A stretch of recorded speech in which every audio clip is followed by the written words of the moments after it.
Voici votre examen de français de Proyectum Idiomas de niveau avancé, niveau B2. Vous allez d'abord réaliser les exercices d'écoute et compréhension.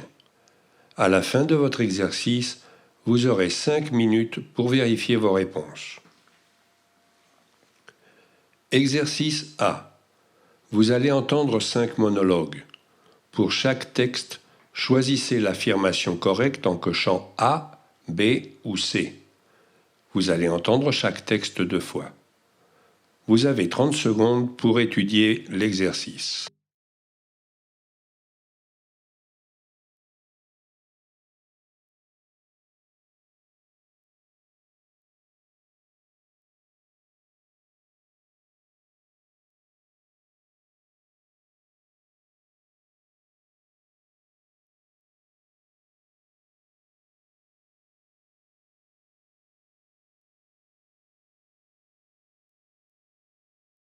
Texte 1.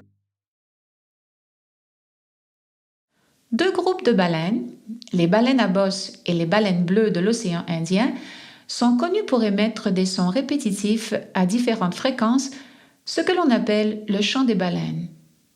Les baleines à bosse mâles ne s'exercent à ce chant qu'au cours de la saison des amours, et il est possible que ces sons aient un impact sur la sélection sexuelle des partenaires. Cependant, nous n'avons pas tellement d'informations, en dépit des travaux sur le sujet, et l'étude de cette hypothèse est sujette à de nombreuses recherches actuelles. Des chercheurs ont commencé à analyser ces chants en 1971. Ces sons suivent une structure hiérarchique très distincte. L'unité de base, parfois appelée note, est un son continu de fréquence variable, entre 20 Hz et 10 kHz, qui dure de 1 à quelques secondes. L'être humain est capable de percevoir les sons dans la gamme 20 Hz, 20 kHz, ce qui fait qu'ils nous sont parfaitement audibles sans équipement. La variation de fréquence au cours d'une note peut être une modulation de fréquence, vers l'aigu, vers le grave sans changement de puissance, ou une modulation d'amplitude, plus fort, moins fort, ou au même volume sonore, ce qui fait un total de 9 unités sonores. Une suite de 4 à 6 unités forme une sous-phrase et dure environ 10 secondes. Au moins 2 sous-phrases forment une phrase. Une baleine répète généralement une même phrase pendant 2 à 4 minutes, ce que l'on appelle un thème. Une suite de thèmes forme un chant. Les baleines peuvent répéter ce chant, qui dure environ 20 minutes, pendant des heures, voire des jours entiers. Vous avez 15 secondes pour choisir la réponse correcte.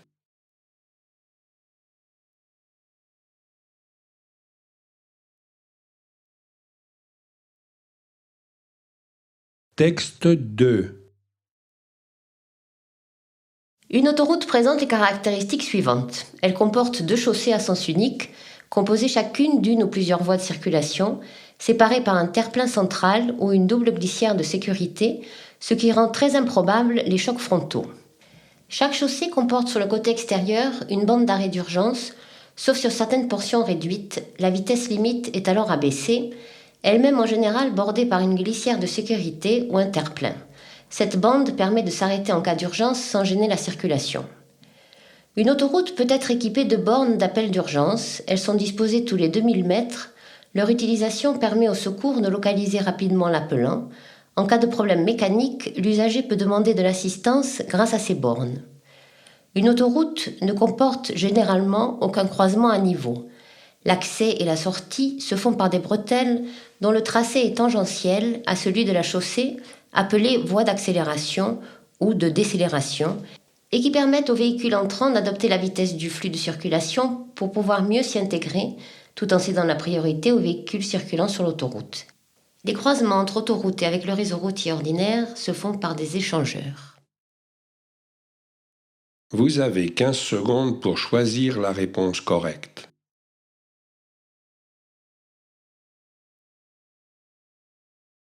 Texte 3.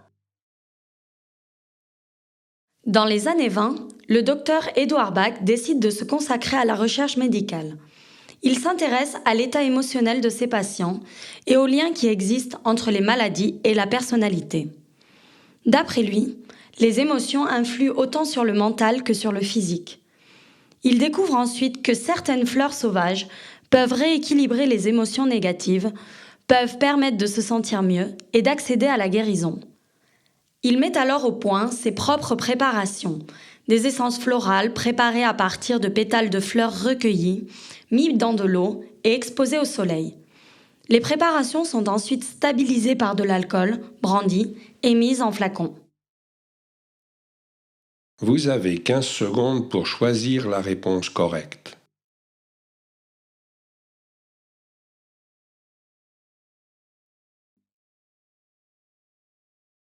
Durant 11 jours, vous parcourrez la Méditerranée, les escales sur des sites antiques réputés, venant ponctuer la saison musicale, conçue tout exprès pour vous par 9 musiciens de renom.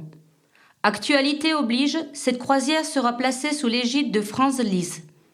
Au programme donc, des œuvres du créateur du poème symphonique, bien sûr, mais aussi de Beethoven, Schubert, Brahms, Wagner. À l'aller, les 2 premiers arrêts se feront en terre italienne. À Naples tout d'abord, où une excursion optionnelle réservée aux lecteurs du Figaro se conclura par un concert dans une église. Puis le lendemain dans le port sicilien de Messine. Vous appareillerez ensuite pour l'île grecque de Rhodes avant de rejoindre Limassol, la capitale chypriote. Sur le chemin du retour, vous mouillerez à Marmaris, sur la côte turque, puis à Santorin, île des Cyclades qui serait à l'origine de la légende de l'Atlantide. Enfin, la dernière escale sera Catacolon, cité balnéaire proche d'Olympie où se déroulaient les Jeux olympiques. Placé sous le signe de Franz Liszt dans le cadre du bicentenaire de sa naissance, le programme des concerts fera la part belle aux œuvres romantiques. Un hommage sera également rendu à Vivaldi. Pour cette saison à bord, le directeur des programmes et chef d'orchestre Jean-Pierre Vallès s'est entouré de 7 musiciens et d'une cantatrice de renom. Vous avez 15 secondes pour choisir la réponse correcte. Texte 5. Les amateurs de science-fiction seront forcément comblés avec ce documentaire aux images de synthèse époustouflantes qui s'attache à nous dépeindre les difficultés techniques rencontrées par l'homme dans une odyssée de l'espace. Première innovation dont vous n'avez peut-être jamais entendu parler auparavant, l'ascenseur spatial. Autrement dit, un puissant moyen de transport qui nous hisserait de la terre ferme à l'extérieur de la croûte terrestre.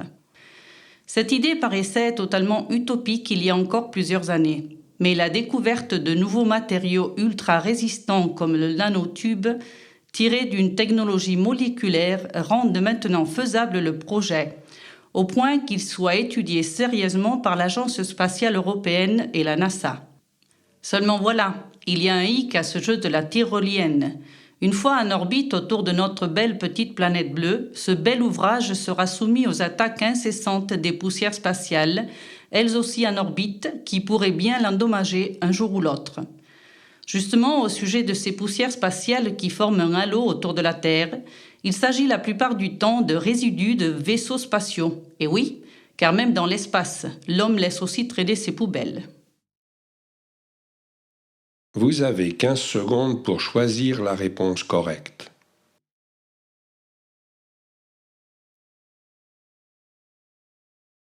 Exercice B.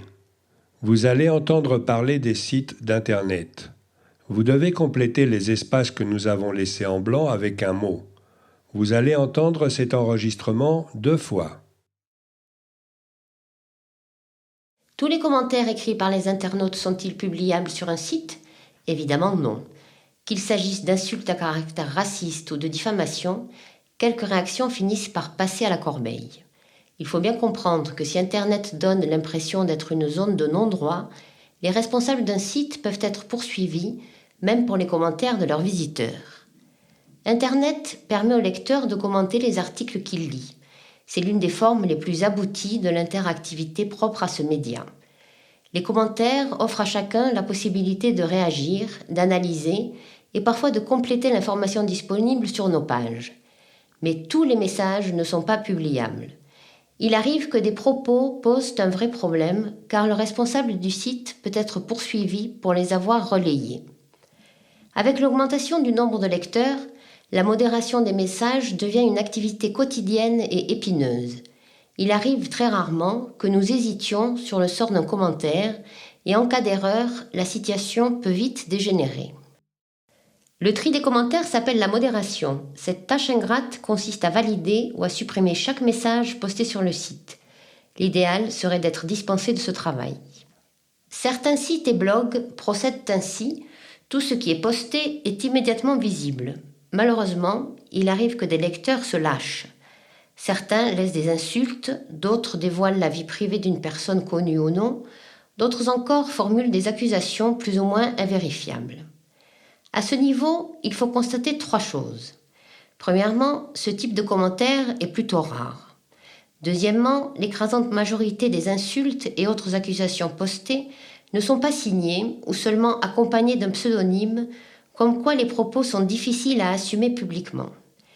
Techniquement, nous disposons de l'adresse IP de la personne concernée, mais dans les faits, il est très compliqué de retrouver une personne, surtout si elle a utilisé un ordinateur qui n'est pas le sien. Troisièmement, un message peut être à la fois intéressant et impubliable. Un internaute peut fournir une information ou une analyse, mais en l'accompagnant d'insultes en guise de règlement de compte. Vous avez 30 secondes pour vérifier vos réponses.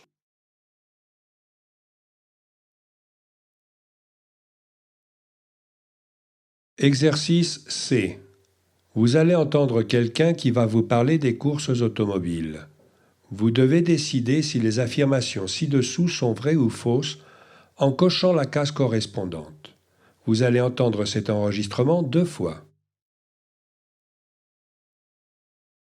En 1949, la Fédération internationale de motocyclisme organise le premier championnat du monde de Grand Prix moto. En 1950, la Fédération internationale de l'automobile, la FIA, limite en organisant le championnat du monde des pilotes automobiles qui adoptent les règlements techniques et sportifs de la Formule 1. Le championnat se déroule en 6 grands prix en Europe de l'Ouest, plus une course aux États-Unis, Indianapolis 500. Il ne s'agit en fait que d'institutionnaliser et regrouper les épreuves les plus prestigieuses sous une bannière commune. Seuls les 4 meilleurs résultats de chaque pilote sont retenus, les points étant distribués ainsi 8, 6, 4, 3, 2, du premier au 5e. L'auteur du meilleur tour en course est gratifié d'un point supplémentaire et les points sont partagés si plusieurs pilotes se relaient sur une même monoplace. Les monoplaces arborent leur livret national. Bleu de France, vert britannique, jaune pour la Belgique, blanc pour l'Allemagne, rouge pour l'Italie. Les écuries italiennes sont les plus aguerries et dominent les premières années du championnat. D'autres constructeurs, comme le français Talbot ou le projet britannique BRM, rencontrent beaucoup moins de succès. De nombreuses écuries privées, qui ne construisent ni le châssis ni le moteur de leur monoplace, participent également aux courses. La Seconde Guerre mondiale a laissé l'Europe exsangue et la création d'un championnat du monde de Formule 1 relève d'une douce utopie, tant les constructeurs d'avant-guerre semblent désorganisés. Les constructeurs et les pilotes allemands sont absents, les principaux concurrents sont italiens. Symbole des difficultés de la Formule 1 à se développer seulement 5 ans après la fin de la guerre, les Alfa Romeo, dont la conception remonte à la fin des années 1930, dominent outrageusement la saison. Vous avez 30 secondes pour faire votre exercice.